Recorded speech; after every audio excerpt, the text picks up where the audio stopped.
Happy Friday.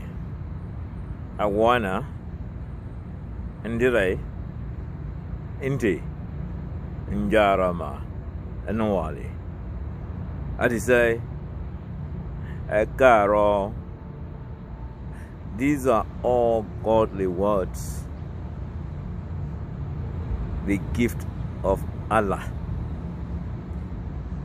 So to be a Muslim, you have to be an African Muslim. Likewise, to be a Christian, you have to be an African Christian. To quote the mighty words of our late brother Kwame Ture.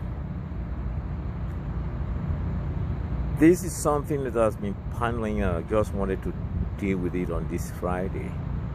Hajj, Mecca, going to Mecca, or upholding the practices of Islam.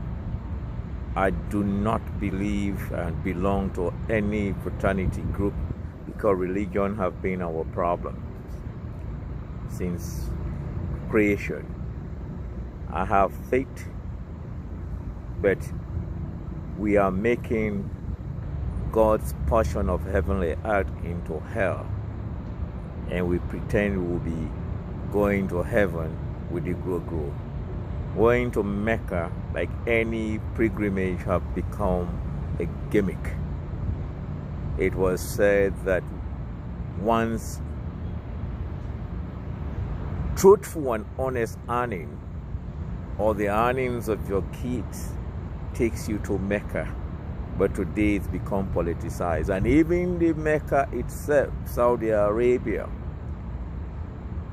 people do not speak about the discrimination, and people have made Islam to be an Arab religion. Who told you that? That's a coconut head breakdown.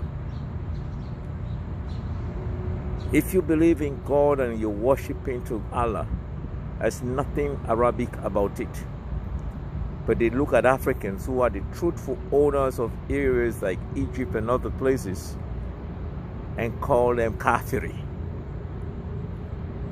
You see, the dynamics of America, the not so United States of America, about the African Muslims called black Muslims, it's the impact they brought into the community, regardless of the consequences from FBI, CIA, and all the wrong-wingers.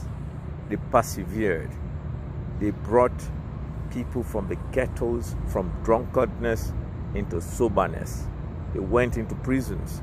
This is why people like Malcolm X became Muslims. But what we also don't do, our great brother Farrakhan, who is still on point unapologetically, is that we don't scrutinize the discriminatory practices within Islam, especially by the purported Arabs who think they own the religion. We talk a lot about white trashing and white capitalistic torment of the African child, and we do not deal with the Arab world. To date, the enslavement of Africans who go to the Arab world is out of this world.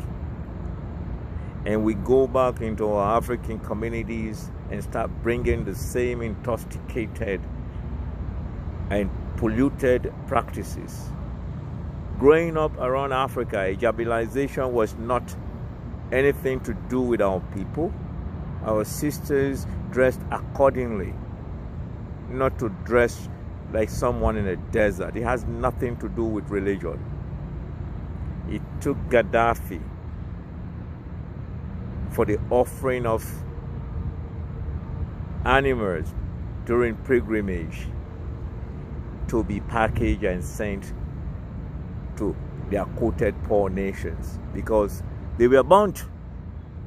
And this is halal meat that was supposed to be shared. So religion, we should not be fooled by religion.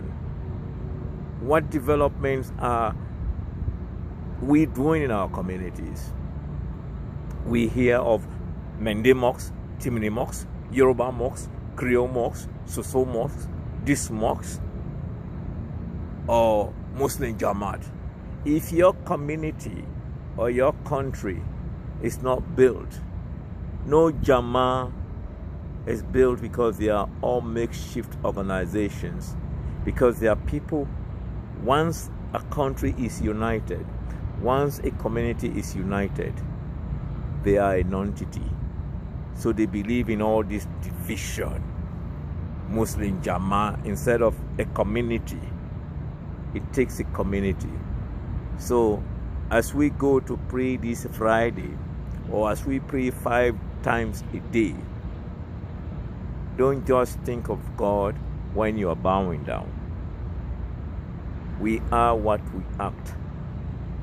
Don't disown your family, your community, your country, your continent, and you think you're going to heaven. No. Let us speak out.